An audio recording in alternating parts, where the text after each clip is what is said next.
Good afternoon, class. Today we are going to learn the difference between charge and appropriation.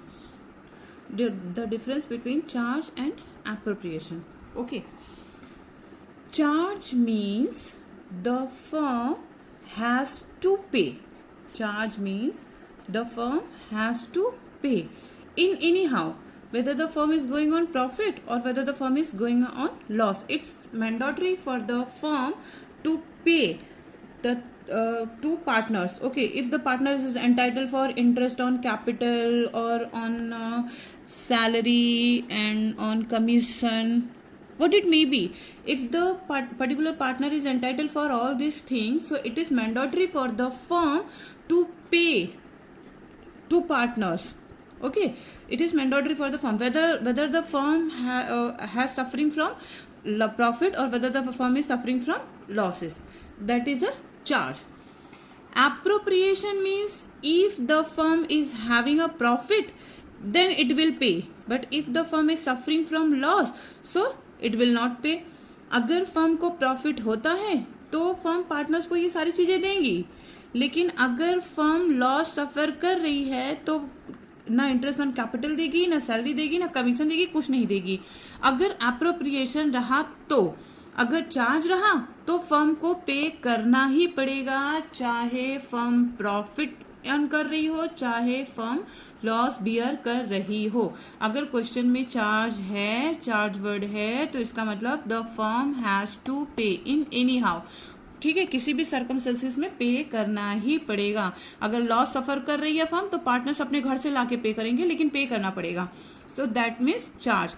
Appropriation means अगर firm profit में जा रही है तो पे करेगी, ठीक है, और अगर लॉस में जा रही है तो पे नहीं करेगी. और अगर पार्टनरशिप डीड साइलेंट है, ठीक है, अगर पार्टनरशिप डीड साइलेंट है तो क्या करना पड़ेगा, तो कोई भी चार्ज नहीं होता, कोई भी एप्रोप्रिएशन नहीं होता.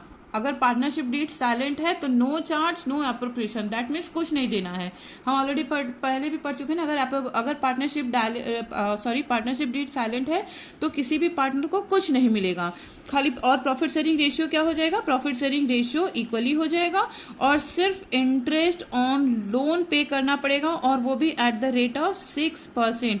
If the partnership deed is silent we have to follow only this two things, nothing else. और कुछ फॉलोअप नहीं करना है, चाहे चार्ज हो और चाहे एप्रोप्रिएशन हो.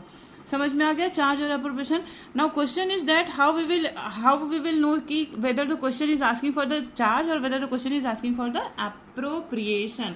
अगर चार्ज होगा, अगर डीड चार्ज को फॉलोअप कर रही है तो क्वेश्चन क्लियरली मेंशन करेगा it's charge for the firm. ध्यान से समझ लीजिए. अगर डीड चार्ज को फॉलोअप कर रहा है, अगर डीड में लिखा है it's charge for the, it's mandatory for the firm to pay, ठीक है, तो ये क्वेश्चन क्लियरली मेंशन करेगा कि it's charge for the firm और it's mandatory for the firm to pay interest on capital और सैलरी और commission, whether the firm is going on profit और whether the firm is going on loss. लेकिन अगर appropriation है तो हो सकता है क्वेश्चन में एप्रोप्रिएशन दिया हो या हो सकता है क्वेश्चन पे एप्रोप्रिएशन ना दिया हो. ठीक है, अगर क्वेश्चन में ना चार्ज दिया है ना एप्रोप्रिएशन दिया है तो हम मान के चलेंगे कि डीड एप्रोप्रिएशन को फॉलोअप कर रही है. ठीक, समझ में आ गया.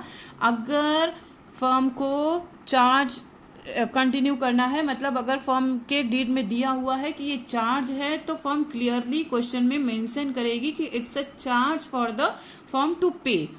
लेकिन अगर एप्रोप्रिएशन है तो हो सकता है क्वेश्चन में मेंशन करे एप्रोप्रिएशन वर्ड और हो सकता है ना करें. अगर क्वेश्चन कुछ नहीं कह रहा है, क्वेश्चन साइलेंट है, तो फिर हम एप्रोप्रिएशन लेके चलेंगे. एप्रोप्रिएशन मतलब अगर प्रॉफिट हुआ है तो दे देंगे और अगर प्रॉफिट नहीं हुआ है तो नहीं देंगे. समझ में आ गया. अगर लॉस हुआ है तो इसमें से कोई भी चीज़ किसी भी पार्टनर को नहीं मिलेगा अगर फर्म एप्रोप्रिएशन को लेके चल रही है. Is it clear the difference between charge and appropriation?